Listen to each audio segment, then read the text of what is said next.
Baiklah, cikgu akan teruskan panduan menulis isi. Baik, dalam isi sekurang-kurangnya kamu ada 4 ayat. Kamu ada 4 ayat. Okey.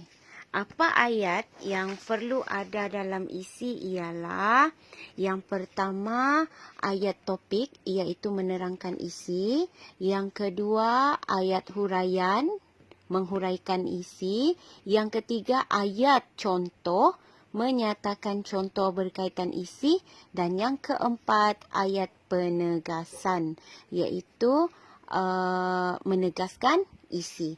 Mari kita tengok ayat topik terlebih dahulu. Baik. Ayat topik di sini ialah ayat yang mengandungi isi, iaitu ayat yang menjawab kepada soalan peranan kerajaan tadi. Jadi, apa jawapannya ialah mengadakan kempen pemanduan berhema. Ini ialah ayat topik. Maksud dia ayat topik, ayat yang menjawab kepada soalan yang ditanya tadi, iaitu apa peranan kerajaan. Peranan kerajaan yang pertama mengadakan kempen pemanduan berhema. Jadi soalannya di sini apa?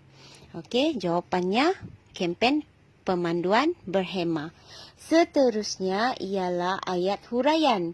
Ayat huraian ialah ayat yang menghuraikan isi ini, iaitu menghuraikan jawapan. Dan biasanya ayat huraian ini kita tanya mengapa. Okey, maksudnya mengapa kempen pemanduan berhema perlu dijalankan. Jadi jawapannya, hal ini dikatakan demikian kerana kempen yang diadakan oleh pihak kerajaan dapat menyedarkan masyarakat supaya berhati-hati di jalan raya. Okey, itu ayat huraian. Kamu huraikan isi yang kamu bagi tadi dengan persoalannya di situ, mengapa kempen pemanduan berhema itu diadakan atau dijalankan. Apa kelebihan ataupun apa kelebihan kempen pemanduan berhema ini dijalankan oleh kerajaan. Jadi jawapannya dapat menyedarkan masyarakat.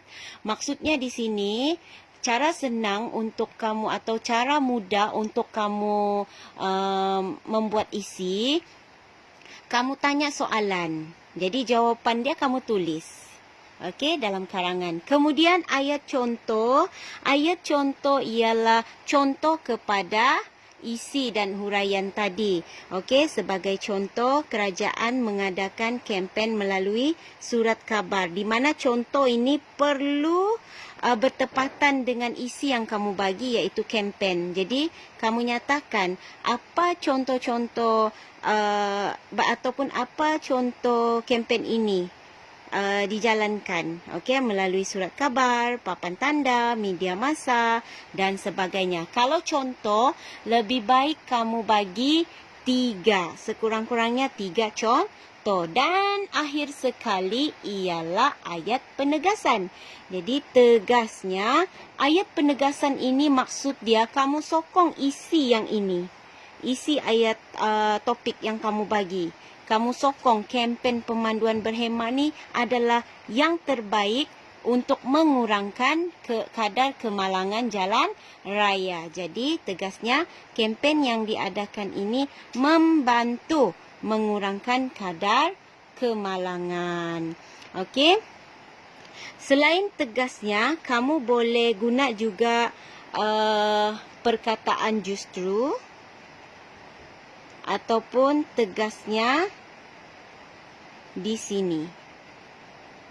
Bukan tegasnya di sini, jelasnya di sini. Jelasnya di sini. Okey, begitu. Tegasnya, justru, tegasnya di sini. Kamu boleh guna sebagai penanda wacana untuk ayat penegasan. AP ni, AP. Ayat penegasan. Jadi, cikgu ulang kembali. Untuk membuat ayat perenggan kedua. Macam tadi perenggan pertama pendahuluan kan. Perenggan kedua untuk isi, kamu kena ada sekurang-kurangnya 4 ayat. Di mana apa ayat-ayat yang kamu buat dalam satu perenggan itu ialah ayat topik, iaitu menerangkan isi, ayat huraian, kamu menghuraikan isi, ayat contoh, kamu nyatakan contoh berkaitan isi, dan ayat penegasan, kamu tegaskan isi atau kamu sokong isi tersebut. Okey, kamu sokong isi kamu. Baik, dan inilah antara jawapannya.